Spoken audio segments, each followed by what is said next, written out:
Hoje, 15/6/2025, mostrando aqui para vocês essa linda oncídio chuva de ouro, cultivada em um tronquinho.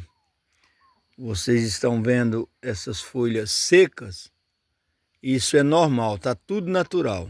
Nesse período elas vão, secando as folhas, vai caindo, e quando chega o período chuvoso, vai saindo folhas novas.